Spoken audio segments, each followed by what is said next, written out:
왕들의 이야기를 다루고 있는데 역사를 따라가는 특성상 지난 이야기들과 이어져 간다는 점, 또 사울의 실패와 다윗의 길이라는 그 기준을 계속 염두에 두고 있어야 하는 점에서 이 특별한 집중력이 요구되는 시리즈인 것 같습니다. 그나마 익숙했던 이 다윗과 솔로몬의 이야기도 이제 넘어갔고, 이제 점점 더 낯선 이름들, 르호보암, 여로보암, 형제인가 싶죠. 게다가 안 그래도 작은 나라가 북이스라엘과 남유다로 갈라집니다.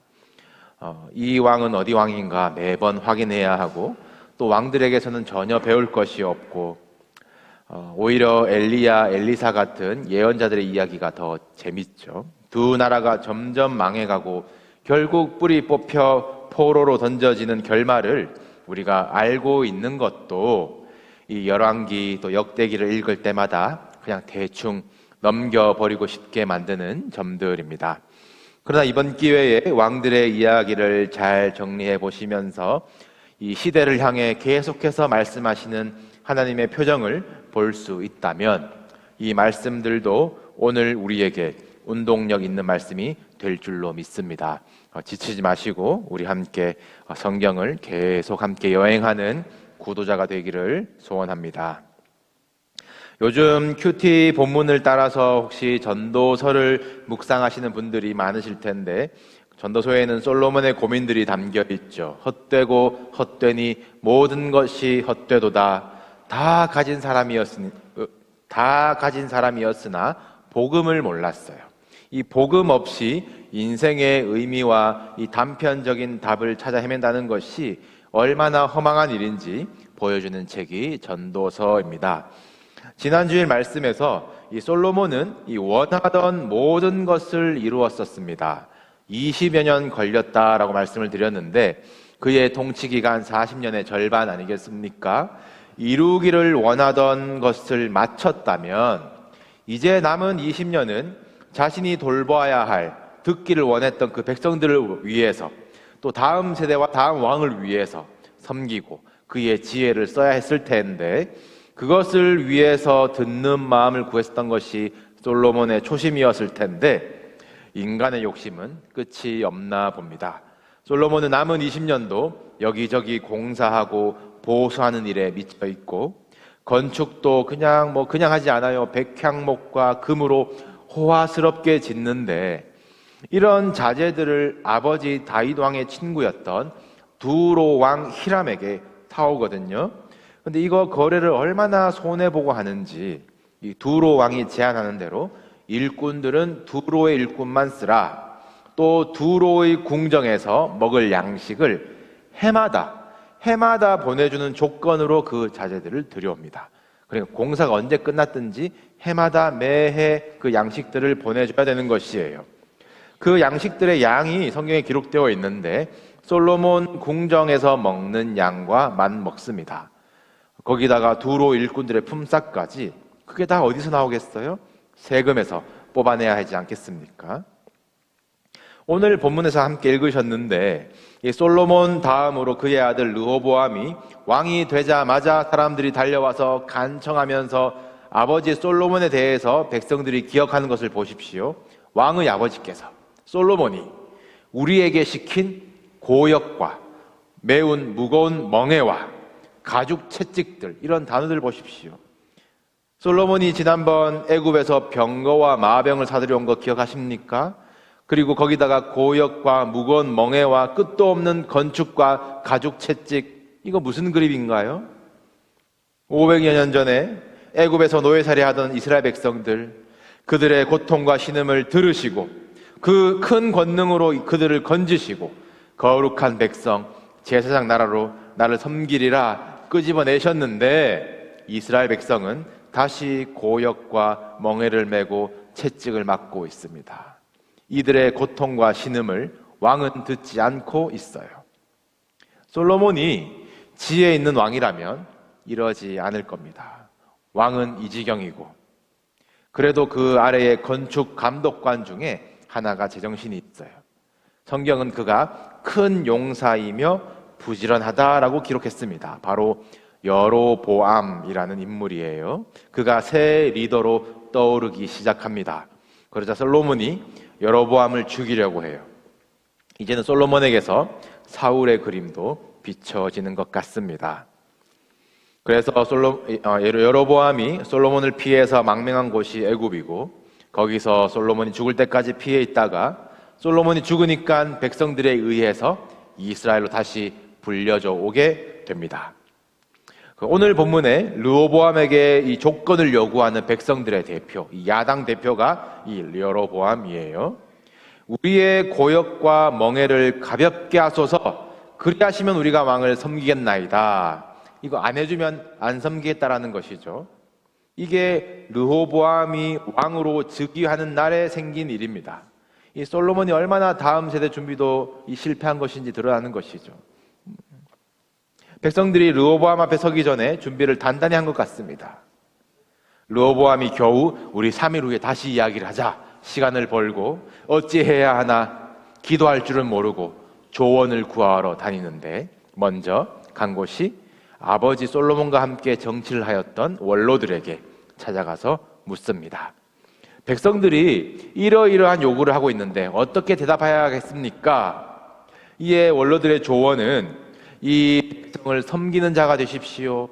그들을 섬기는 자가 되어서 좋은 말로 대답하시면 그들은 영원히 왕의 종이 될 것입니다 라고 충고합니다. 이 원로다운 노련한 이 조언이죠. 그러나 그 내면은 잠시 후에 파헤쳐 보기로 하고, 르호보암은 그 말을 듣고 이번엔 다시 이 젊은 그룹을 찾아갑니다. 자기와 함께 자란 이들이라고 나와 있어요. 그러면 이 귀족 계층이지 않겠습니까?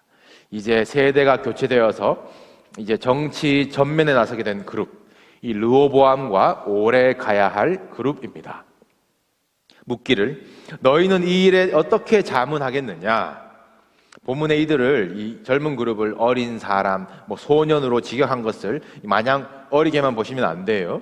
르호보암이 왕이 될 때 이 41살이라고 합니다. 41살이면 사리를 분별하실 수 있으시죠? 네.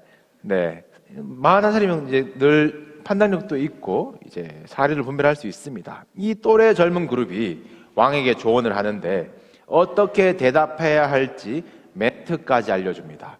왕이시여, 이렇게 말하십시오. 내 새끼손가락이 내 아버지의 허리보다 굵다. 나는 너희의 멍에를 더욱 무겁게 할 것이다. 내 아버지는 채찍으로 징계하였으나 나는 전갈 채찍으로 너희를 징계하리라. 통치 초반에 기싸움에서 지지 말라는 의도일까요? 굉장한 강경책입니다.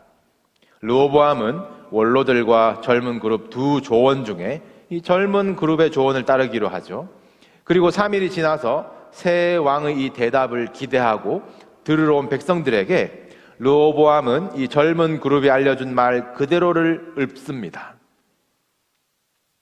백성들은 당연히 실망하여서 돌아가고요.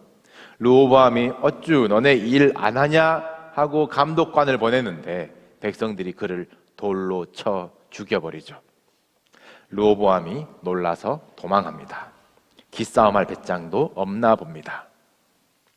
오늘 본문의 이 사건을 기점으로 이스라엘에서 이 열지파는 여로보암이 온 이스라엘의 왕이다라고 추대를 합니다. 르호보암에게는 유다 지파와 베냐민 지파 둘만 남았고요. 그러니까 서로 이스라엘 왕이다라고 하는 상황인데, 이 후대에 와서 이 성경을 공부한 사람들이 이 둘이 헷갈리는 걸 구분하기 위해서 열지파 이 여로보암 그룹을 북이스라엘, 그리고 두 지파를 남유다라고 부르기로 했습니다. 이 성경에는 남유다, 북이스라엘 표현이 없어요. 열왕기와 역대기에서 솔로몬 시대 이후로 유다왕이라고 하면 이 다윗의 왕조를 이어가는 남유다로 보시면 되겠고요. 이스라엘 왕이라고 하면은 이 다윗의 왕위를 이 배반한 열지파 북이스라엘로 이해하시면 되겠습니다. 이제 남유다의 역사와 북이스라엘 역사를 이제 왔다 갔다 할 텐데, 이 두 나라가 좀 서로 잘 살기, 경쟁이라도 하면 좋겠건만 실제로는 누가 더 많이 죄짓나, 누가 더 빨리 망하나 이 경쟁하는 듯이 남유다는 이 조상 다윗의 길로 가지 못하고 북이스라엘은 아예 앞으로 여로보암의 길이라는 성경의 새 표현을 창시해버리죠. 이 죄악된 길의 대명사가 여로보암의 길입니다. 오늘은 이 르호보암과 여로보암 이 양 나라의 왕을 각각 보실 텐데, 이 먼저 다윗의 손자 르호보암의 행적입니다. 그는 할아버지 다윗에게서 무엇을 배웠을까? 아버지 솔로몬에게서는 무엇을 보았을까? 성경은 르호보암이 그의 조상들이 행한 모든 일보다 뛰어나게 한 것이 있다라고 기록을 하는데, 안타깝게도 그는 1등인 것이 여호와를 노엽게 하는데 뛰어났다라고 기록되어 있어요. 참 불쌍한 평가죠. 하나님 화내도록 하는 게, 속 터지게 하는 게 1등이래요. 하나님께서 그의 할아버지 다윗을 기뻐하신 까닭이 무엇입니까? 왕의 자리에서도 다윗은 항상 고백하기를, 왕이신 나의 하나님, 자신은 주의 종이, 저는 하나님의 성전의 문지기로 살겠습니다. 이 다윗의 겸손하고 낮은 마음을 하나님이 기뻐하셨죠. 그리고 은총을 베풀리라, 백성들을 섬기는 왕 아니었습니까? 그러나 르호보암은 무거운 멍에로, 더 힘든 고역으로, 전갈 채찍으로 백성들을 짓누르겠다라고 하잖아요. 그게 그와 함께 자란 그 특권층 젊은 그룹이 하는 조언, 그 시대의 정신, 분위기, 하나님을 두려워하지 않고 살아온 방법이었을 것입니다. 그렇다면 르호보암은 백성들을 섬기는 자가 되십시오, 좋은 말로 대답하십시오라고 조언했던 원로들의 말을 들었어야 했을까요? 원로들의 조언도 자세히 보시면 섬기는 자로 좋은 말로 대답하시면 그들이 영원히 왕의 종이 되리이다. 이런 느낌이죠. 이들이 정말 순전한 마음으로, 충심 어린 마음으로 왕에게 섬기는 자가 되라고, 좋은 말로 대하라고 조언을 할 수 있는 자들이었다면 백성들의 이런 고역과 멍에는 자기들이 더 왕성히 활동하던 솔로몬 시대에 해결을 했었어야죠. 원로들의 목적도 결국은 젊은 그룹과 같습니다. 어떻게 하면 내가 왕 노릇을 계속할 수 있을까? 내가 못 가진다면 남도 못 가지게 하는 그 재판장에서의 가짜 엄마의 논리, 세상의 이기적이고 야근 계산이 들어있는 것입니다. 하나님께 묻는 일이 없으니 하나님의 지혜도 없고, 르호보암은 자신이 왕인 줄, 주인인 줄 알고 차지하고 누리고 지배하는 것만 쫓으니까 하나님을 노엽게 하는데 1등이 된 사람 아니겠습니까? 다윗과 솔로몬의 뒷모습을 보면서 어떻게 안 좋은 것만 그렇게 골라서 배우는지, 아버지 솔로몬이 금 방패를 만들었었거든요. 무겁고 싸움에 아주 비효율적인 이 금방패를 만든 이유는 뽐내기용입니다. 특히 왕이 왕궁이나 성전에 들어갈 때에 금방패를 들고 이렇게 흔들도록 했어요. 그러면 금방패가 어떻게 되겠습니까? 햇빛에 가나안 땅에 강렬한 햇빛에 반사되어 가지고 번쩍번쩍 얼마나 화려하겠어요. 누가 봐도 저기 왕이 행차하시는구나, 왕이 오시는구나, 폼 나는 거죠. 진짜 왕은 어린 나귀를 타셨는데요. 아무튼 르호보암도 이 금방패 흔드는 것을 즐겼나 본데 이게 5년도 못 갑니다. 르호보암 제5년에 애굽의 왕이 예루살렘을 공격해서 보물과 금방패를 싹 다 뺏어가요. 르호보암이 아쉬워가지고 저 재미로 내가 살았는데 얘들아 안 되겠다, 놋방패를 만들어라, 놋방패를 흔들어라 라고 합니다. 금하고 비슷하니까 빨리 흔들면 금으로 보일지도 모릅니다만, 놋마저도 다 뺏기고 놋이 귀해져가지고 몇 개 못 만들어서 왕궁에서 쓰다가 성전으로 가시면 성전으로 뛰어가서 거기서 흔들다가 또 도로 갖다 놓고 생쇼를 해요. 르호보암, 놋방패를 흔든 왕이라고 기록된 것이 그의 행적의 전부입니다. 얼마나 불쌍한 인생입니까? 여러분에게 금방패 가진 척 놋방패를 흔들고 있는 허세와 가식은 없는지 점검하시기를 바랍니다. 뭘 사면, 뭘 가지면, 무슨 타이틀을 달면 인생이 변화되고 올라가고 이 영광을 하나님께 감사합니다, 그걸로 하나님께 영광이 될 것이라고 생각하지 마십시오.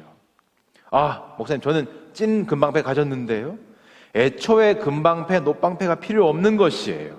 나 들어간다. 금방패 흔들어라. 언제 다윗이 그랬습니까? 문들아, 머리 들어라. 영광의 왕이 들어가시리로다. 영광의 왕이 누구시냐? 강하고 능한 여호와시요, 전쟁에 능한 여호와시로다.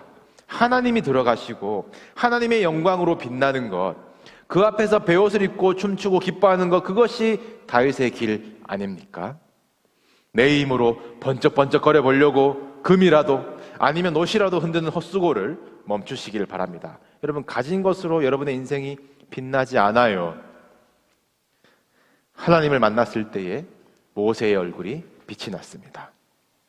핍박 가운데 있던 다니엘에게 하나님은 많은 사람을 옳은 대로 돌아오게 한 자는 별과 같이 영원토록 빛나리라 위로하셨어요.